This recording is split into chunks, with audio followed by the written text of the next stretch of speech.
ಕರೆದಿದ್ದಾರೆ ಅಂತ ಹೇಳಿ ಒಂದು ವಿಡಿಯೋ ಸೋಷಿಯಲ್ ಮೀಡಿಯಾದಲ್ಲಿ ಹರಿದಾಡ್ತಾ ಇರೋದು.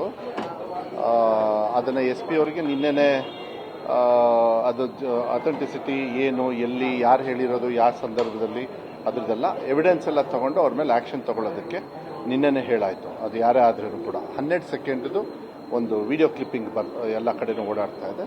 ಐ ಥಿಂಕ್ ಇಲಾಖೆಯವರು ಅದನ್ನ ಸ್ಟ್ರಿಕ್ಟ್ ಆಗಿ ಏನು ಆಕ್ಷನ್ ತಗೊಳ್ಬೇಕೋ ತಗೊಳ್ತಾರೆ. ಬಟ್ ಅದನ್ನ ಫೈಂಡಿಂಗ್ ನೋಡಬೇಕಾಗ್ತದೆ, ಅದು ಎಲ್ಲಿ ಏನು ಹೇಳಿದ್ದಾರೆ ಅಂತ. ಹಂಗೇನಾದ್ರು ಹೇಳಿದ್ರೆ ನಿರ್ದಾಕ್ಷಿಣ್ಯವಾಗಿ ಅವ್ರ ಮೇಲೆ ಅಗೇನ್ಸ್ಟ್ ಆಗಿ ಆಕ್ಷನ್ ತಗೊಳ್ಳೋದಕ್ಕೆ SP ಅವರಿಗೆ ಅದನ್ನ ಫುಲ್ ಫ್ರೀ ಹ್ಯಾಂಡ್ ಆಗಿ ನಾವು ಆಗಲೇ ಅವ್ರಿಗೆ ಹೇಳಿದ್ವಿ. ಅಮ್ಮ ನೋಡಿ ಅಮ್ಮ, ನಾನು ಹೇಳ್ತಾ ಇದ್ದೀನಿ, ಒಂದು ನಿಮಿಷ, ನೀವು ಇದನ್ನು ಕೇಳಿದ್ದೀರಾ, ನಾನು ಅದನ್ನು ಹೇಳ್ತಾ ಇದ್ದೀನಿ. ನನ್ನ ಜಿಲ್ಲೆದು ಸ್ಟ್ರಿಕ್ಟ್ ಆಗಿ ನಿರ್ದಾಕ್ಷಿಣ್ಯವಾಗಿ ಯಾರಿಗೂ ಕೇರ್ ಮಾಡೋದಿಲ್ಲ. ಏನಾದರೂ ಅದಾಗಿದ್ದು ನಿಜ ಅಂತ ಹೇಳಿ ಗೊತ್ತಾಯಿತು ಅಂದರೆ ಬೇಗನೆ ನೋಡ್ಬಿಟ್ಟು ಹೇಳಿ ಅಂತ ಹೇಳಿದ್ರೆ ನಿರ್ದಾಕ್ಷಿಣ್ಯವಾಗಿ ಅವ್ರ ಮೇಲೆ ಅಗೇನ್ಸ್ಟ್ ಯಾರೇ ಆಗಿರಲಿ ಅದನ್ನು ನಾವು ತಗೊಳ್ತೀವಿ. ಬೇರೆದು ಹೋಲಿಕೆ ಮಾಡೋದು ಇದೆಲ್ಲದೂ ಕೂಡ ಇದೆಲ್ಲ ಕಂಡಮ್ ಮಾಡ್ತೀವಿ. ಇದನ್ನೆಲ್ಲ ನಾವು ಎಕ್ಸೆಪ್ಟ್ ಮಾಡೋದಿಲ್ಲ. This system is not allowed. It is not allowed. ಅದು ಇಟ್ ಮೈಟ್ ಬಿ ನಮ್ಮ ಡಿಸ್ಟ್ರಿಕ್ಟ್ ಇರಲಿ, ಎಲ್ಲೇ ಆಗಲಿ, ಅದನ್ನು SP ಅವ್ರಿಗೆ ಹೇಳಿ. SP ಅವರಾಗಲೇ ನಿನ್ನೆನೆ ಅವರು ಕೂಡ ಸ್ಟೇಟ್ಮೆಂಟ್ ಕೊಟ್ಟಿದ್ದಾರೆ.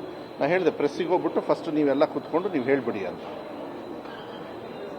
ಅಲ್ಲ, ಕಾಂಗ್ರೆಸ್ ಸರ್ಕಾರ ಬಂದಾಗಲೇ ಈ ಥರದ ಘಟನೆಗಳು ನಡೆಯುತ್ತೆ ಅಂತ BJP ನಾಯಕರು ಯಾಕೆ ಅಲ್ಲ ಒಂದು ನಿಮಿಷ ಅಂತ BJP ಅವರು ಹೇಳ್ತಾರೆ.